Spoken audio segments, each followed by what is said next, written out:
नमस्कार शेतकरी बंधूंनो, मी शिवाजी गायकवाड कृषी मित्र. आपल्याला आज मी सोयाबीनबद्दल थोडक्यात माहिती सांगणार आहे. सोयाबीन विक्री कशी करायची, कुठं करायची. महाराष्ट्र शासनाने सर्वप्रथम केंद्र शासनाने खरेदी केंद्राला मान्यता दिलेली आहे खरेदी करण्यासाठी. नंतर महाराष्ट्र शासनाने चालू केलेलं आहे.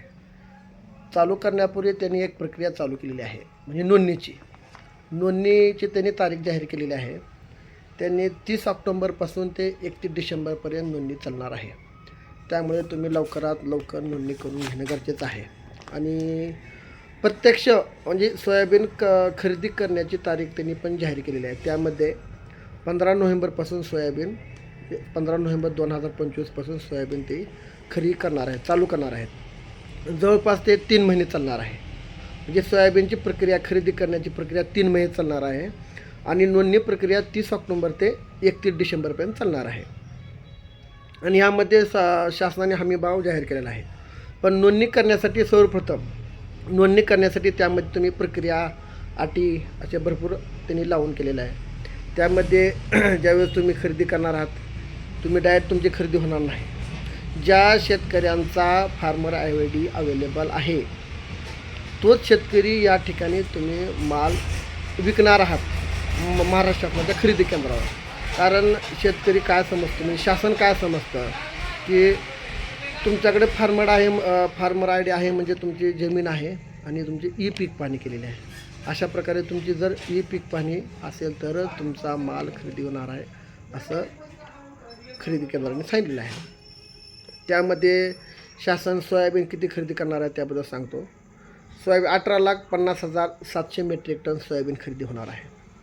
त्यामध्ये मुगाची, उडदाची पण खरेदी होणार आहे. मुगाची किती खरेदी होणार आहे? 33,000 मेट्रिक टन मूग खरेदी करणार आहेत. उडीद पण त्यांनी 3,25,680 मेट्रिक टन उडीद खरेदी करणार आहेत. अशा प्रकारे शासन सोयाबीन, मूग, उडीद हमीभावाने खरेदी करणार आहे.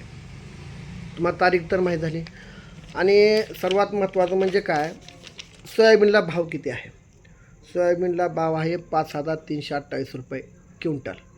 हा झाला सोयाबीनचा भाव. मार्केटला लवकर विकू नका, कारण मार्केटला जर 5,328पेक्षा जर भाव तुम्हाला जास्त भेटत असेल तर तुम्ही मार्केटला सोयाबीन विका.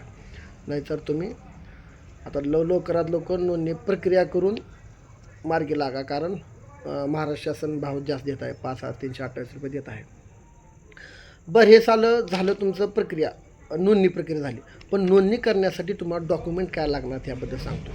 सर्वात महत्त्वाचं तुमचं आधार कार्ड, तुमचा 7/12, 8 आणि बँक पासबुक.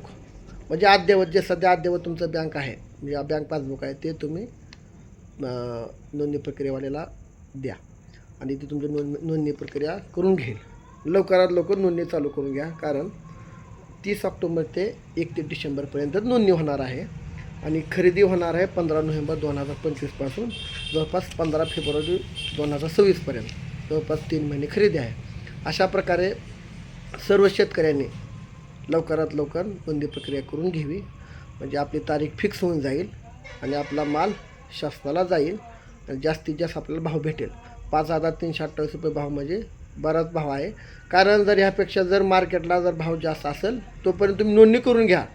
जर तुम्ही मार्केटला समजा तारीख आली, तुमची खरेदी केंद्रावर तुमची तारीख आली आणि त्या टायमाला जर मार्केटला भाव जास्त असेल तुम्ही ती मार्केटला विकू शकता, काय अडचण नाही. तुम्ही नोंदणी केली म्हणजे तिथंच माल विकावा असं काही अडचण नाही. पण तुम्हाला ज्या ठिकाणी माल जास्त, म्हणजे मालाला भाव जास्त भेटेल त्या ठिकाणी तुम्ही विकू शकता. आणि आपल्या चॅनलला कोण सबस्क्राईब केलं तर आपल्या चॅनल सबस्क्राईब करा. अशाच प्रकारे तुम्हाला विविध व्हिडिओ घेऊन येतो मी कृषी मित्र शिवाजी गायकवाड. आपल्याला अशीच माहिती देणार. चॅनल सबस्क्राईब करा.